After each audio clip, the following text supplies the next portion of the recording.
Hello students, so welcome back in our class. Last video में हमने बात की थी gynoecium and structure of ovule के बारे में। इस वीडियो में हम बात करेंगे development of female gametophyte. Development of female gametophyte.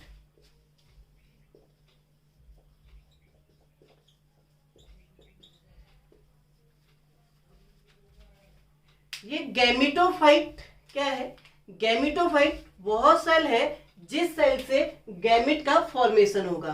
हमने इसको मेल पार्ट पे भी देखा था, जहां पे हमने देखा था development of male gametophyte means pollen grain जो है उस पोलन ग्रेन का डेवलपमेंट, एंड उस पोलन ग्रेन से मेल गैमेट बन रहे थे।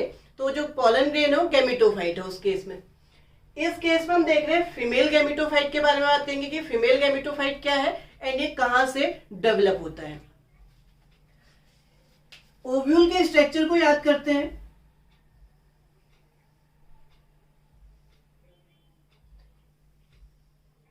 ये एक एनाट्रोपस ओव्यूल है जो कि एंजियोस्पर्म में प्रेजेंट रहता है, एंड इस एनाट्रोपस स्ट्रक्चर जो है इसमें बाइटेग्यूमेंट है, दो इंटेग्यूमेंट है इसमें, एक ये वाली इंटेग्यूमेंट एंड एक ये वाली इंटेग्यूमेंट, एक इनर एंड एक आउटर इंटेग्यूमेंट। ये वाला पोर्शन माइक्रोपाइल है,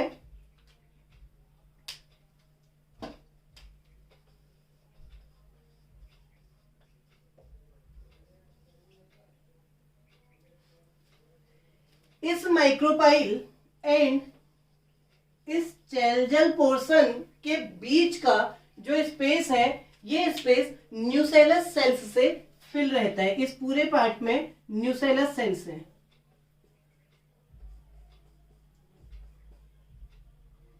ये जो न्यूसेलस सेल्स हैं, इन न्यूसेलस सेल्स में से एक सेल, इस न्यूसेलस की एक सेल साइज में ग्रो कर जाती है, इनलार्ज हो जाती है। यहां पे ड्रॉ कर लेते हैं सेल को। ऐसे ये जो न्यूसेलस की सेल है इसमें से एक सेल क्या है, थोड़ी सी साइज में ग्रो कर गई, बड़ी हो गई, और ये किस पोर्शन पे? माइक्रोपाइल पोर्शन पे। माइक्रोपाइल पोर्शन की जो न्यूसेलस सेल है ये साइज में ग्रो कर जाती है, बड़ी हो जाती है, एंड इस सेल को बोला जाता है, ये जो सेल है इस सेल को बोला जाता है एमएमसी।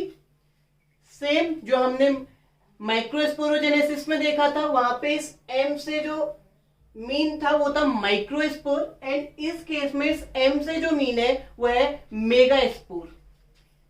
सो मेगास्पोर मदर सेल। एमएमसी क्या है? Megaspore mother cell. इस मेगास्पोर मदर सेल में मियोसिस के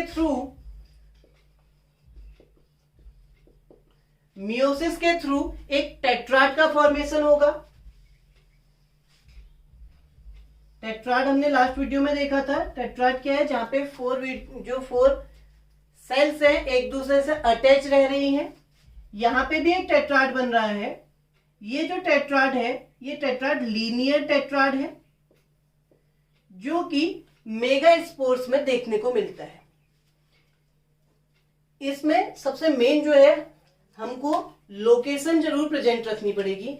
ये वाली जो लोकेशन देखो, ये माइक्रोपाइल एंड था, तो ये माइक्रोपाइल एंड में हम यहाँ पे ऐसे शो कर लेते हैं, ये माइक्रोपाइल एंड है, और ये वाला एंड क्या है?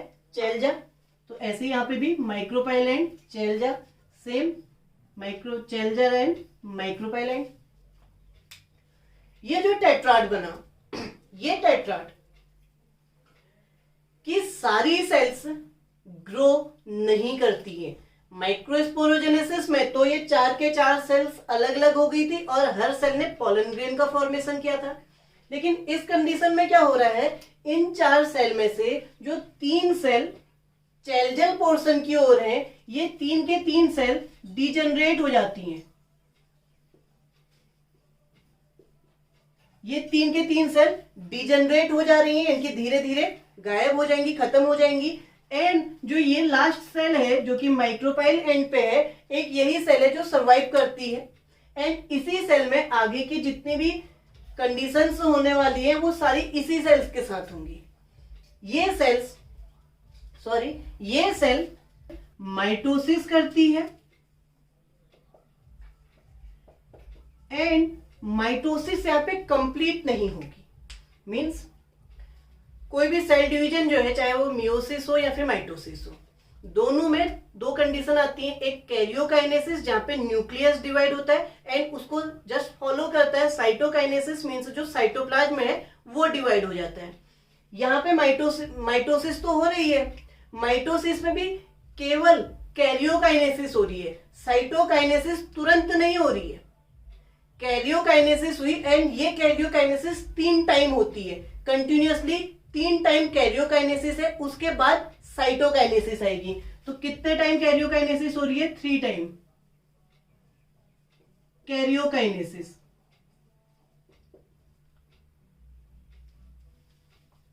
ये 3 टाइम जो कैरियोकाइनेसिस हुई, इस 3 टाइम कैरियोकाइनेसिस होने से क्या होगा? देखो ये वाला पोर्शन तो डिजेनरेट हो गया, सिर्फ ये वाला पोर्शन बचा है। इस सेल को हम ड्रॉ कर लेते हैं, हमारे पास ये वाली सेल बची है एक, एंड ये सेल कैसी है? हेप्लॉइड है नंबर में। हेप्लॉइड क्यों है? क्योंकि आप देख रहे हो यहाँ पे मियोसिस हुई, मियोसिस मतलब ये वाली सेल तो डिप्लॉइड थी। जब इस सेल में मियोसिस हुई तो ये वाली सारी सेल्स क्या आएंगी? हेप्लॉइड होंगी। 3 डिजेनरेट होगी, लास्ट एक हेप्लॉइड सेल बची। ये जो हेप्लॉइड सेल है, इस हेप्लॉइड सेल में 3 टाइम क्या हो रहा है? कैरियोकाइनेसिस हो रही है, जिससे ये जो इसका न्यूक्लियस है, फर्स्ट टाइम जब कैरियोकाइनेसिस होगी तो ये न्यूक्लियस दो में बदल जाएगा, 2 न्यूक्लियस हो जाएंगे। ये 2 न्यूक्लियस से 4 न्यूक्लियस हो गए, इन 4 से 8 न्यूक्लियस हो गए। जब थर्ड टाइम कैरियोकाइनेसिस हुई तो 4 से 8 न्यूक्लियस हो जाएंगे। इस टाइप से हम देख रहे हैं कि इसमें क्या हुआ? कैरियोकाइनेसिस हुई, कैरियोकाइनेसिस से ये 1 न्यूक्लियस कन्वर्ट हो गया कितने में? 8 न्यूक्लियस में। ये 1 nucleus convert into the 8 nucleus. जैसे ही न्यूक्लियस बार बार डिवाइड होके इस पोजीशन में पहुंचे हैं, अब यहां से अभी भी साइटोकाइनेसिस शुरू नहीं होगी। अब ये जो न्यूक्लियस है, ये न्यूक्लियस मूव कर जाते हैं। इनमें से 3 न्यूक्लियस नॉर्थ पोल की ओर एंड 3 न्यूक्लियस साउथ पोल की ओर आ जाते हैं और 2 न्यूक्लियस सेंटर पे प्रेजेंट रहते हैं। इन्हीं में से 3 न्यूक्लियस नॉर्थ पोल पे चले गए, 3 न्यूक्लियस साउथ पोल पे आ गए एंड 2 न्यूक्लियस सेंटर पे प्रेजेंट है। एंड अगेन इनकी पोजीशन, ये वाली पोजीशन है चेलजल पोजीशन, ये है माइक्रोपाइल पोजीशन। अगेन चेलजल पोजीशन है माइक्रोपाइल पोजीशन। ये जो सिचुएशन आई, इस टाइम पे क्या हुआ है कि न्यूक्लियस डिवाइड हो गए, न्यूक्लियस जो है अलग अलग पोल पे चले गए, 3 ऊपर 3 नीचे और 2 सेंटर पे। जैसे ही ये पोजीशन आई, इस पोजीशन के जस्ट बाद साइटोकाइनेसिस होगी एंड ये साइटोकाइनेसिस से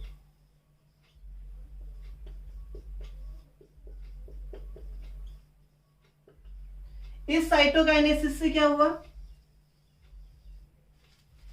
जो 3 चेलजल एंड पे न्यूक्लियस थे, इन तीनों न्यूक्लियस के सराउंडिंग में साइटोप्लाज्म आ जाएगा। इनकी जो साइटोप्लाज्म है, अब ये डिवाइड हो गया साइटोकाइनेसिस से, तो ये साइटोप्लाज्म इन जो 3 न्यूक्लियस है, इन तीनों न्यूक्लियस के सराउंडिंग में आ गया ऐसे। 2 न्यूक्लियस सेंटर में प्रेजेंट हैं, इनको भी छोड़ देते हैं, एंड 3 न्यूक्लियस माइक्रोपाइल एंड पे प्रेजेंट है। ये तीनों न्यूक्लियस जो हैं, इनमें जो सेंटर वाला न्यूक्लियस है, इस पे साइटोप्लाज्म थोड़ा ज्यादा आता है। जो साइड के 2 हैं, इनमें कम अमाउंट पर साइटोप्लाज्म इकट्ठा हो गया है। इस सिचुएशन में आप देख रहे हैं कि ये वाला माइक्रोपाइल एंड पे 3 सेल बनी है। इनमें से एक सेल बड़ी है, जो बड़ी सेल है इस सेल को हम बोलते हैं एग सेल। एंड जो 2 छोटी सेल बनी है, इन दोनों छोटी सेल को बोला जाता है सिनर्जिड्स।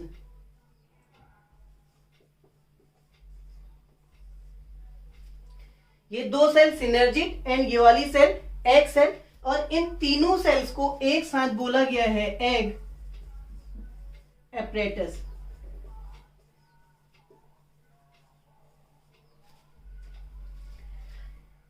ऊपर की तीन सेल बची, ये तीनों सेल जो हैं, ये तीनों सेल कहलाती है antipodal cell. Antipodal cell actual में ये जो एंटीपोडल सेल है, इन एंटीपोडल सेल्स का बहुत ज्यादा कुछ यूज है नहीं। कुछ टाइम बाद ये एंटीपोडल सेल अपने आप ही डिजनरेट हो जाएंगी। जो सब मेन फंक्शन जो है वो इन दो सिनर्जिड्स का एंड इस एग सेल का है। जो सिनर्जिड्स है, इन सिनर्जिड्स में एक स्ट्रक्चर पाया जाता है इस तरीके से, ऐसे इसी के अंदर ही रहेगा पूरा स्ट्रक्चर। मीन्स अगर ये हमारी सिनर्जिड है, एक सिनर्जिड मैंने यहाँ पे ले लिया, ये सिनर्जिड है, तो ये सिनर्जिड का ये वाला इस टाइप का एक पोर्शन इसमें प्रेजेंट होता है। एंड ये वाला जो रेड से यहाँ पे ड्रॉ किया है, ये वाला पोर्शन कहलाता है फिलीफॉर्म अपरेटस।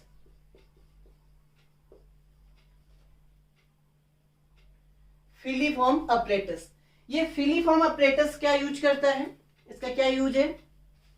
ये जो हमारा स्ट्रक्चर ड्रॉ हो रहा है, इस स्ट्रक्चर पे कुछ टाइम बाद हम एक प्रोसेस पढ़ेंगे पॉलिनेशन, एंड उसके बाद फर्टिलाइजेशन। जब हम पढ़ेंगे फर्टिलाइजेशन की प्रोसेस से मेल गैमेट आएगा एंड इस माइक्रोपाइल एंड से वो इस पोर्शन में इस स्ट्रक्चर पे इंटर करेगा।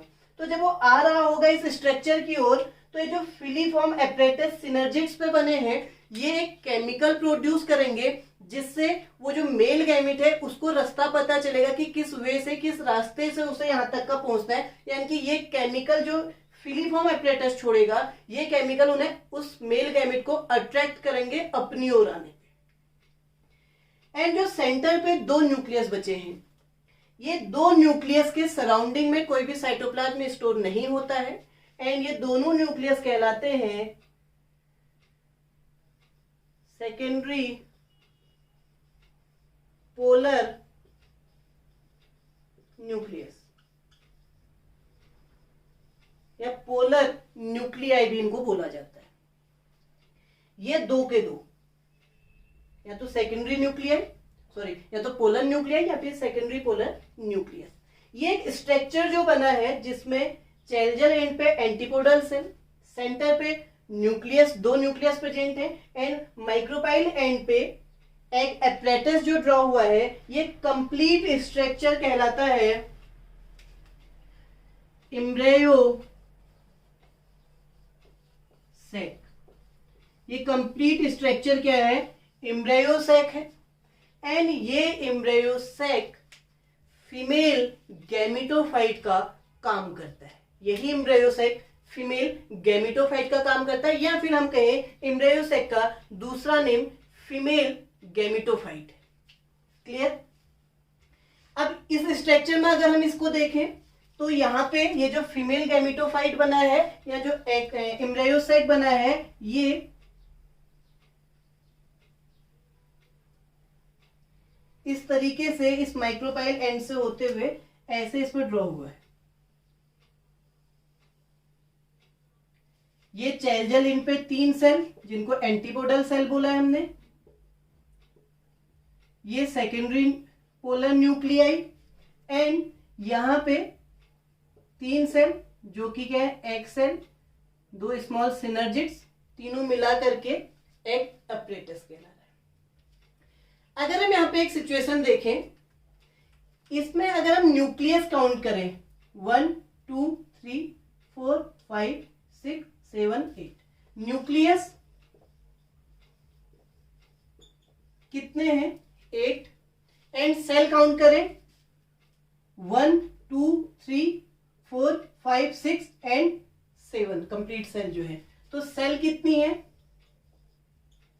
7। हमें एनसीईआरटी की बुक पे देखने को मिलता है जहां पे लिखा होता है 8 न्यूक्लियस एंड 7 सेल। जो कंडीशन है, ये कंडीशन एंजियोस्पर्मिक प्लांट्स में देखने को मिलती है। ये जो हमारा टोटल जो ये ओव्यूल है, इस ओव्यूल को एक नेम से और जाना जाता है एंड वो नेम है इस ओव्यूल का मेगा स्पोरेंजियम। ओव्यूल का ही सेकंड नेम है मेगा स्पोरेंजियम। यहां तक कि हमारी जो प्रोसेस है, इस प्रोसेस में हमने देखा कि फीमेल गैमेटोफाइट डेवलप है। इस प्रोसेस के बाद हम पॉलिनेशन एंड फिर फर्टिलाइजेशन पढ़ेंगे और फर्टिलाइजेशन में हम देखेंगे कि इस जो ये फीमेल गैमेटोफाइट या फिर जो एम्ब्रायोसैक है, इस एम्ब्रायोसैक में कैसे मेल गैमेट इंटर करता है एंड कैसे यहाँ पे फर्टिलाइजेशन होता है, जिसमें कि important topic double fertilisation and triple fusion, इसी में हम उस चीज को देखेंगे। सो अगर आपको वीडियो अच्छी लगी हो तो please like, share and subscribe. Thank you.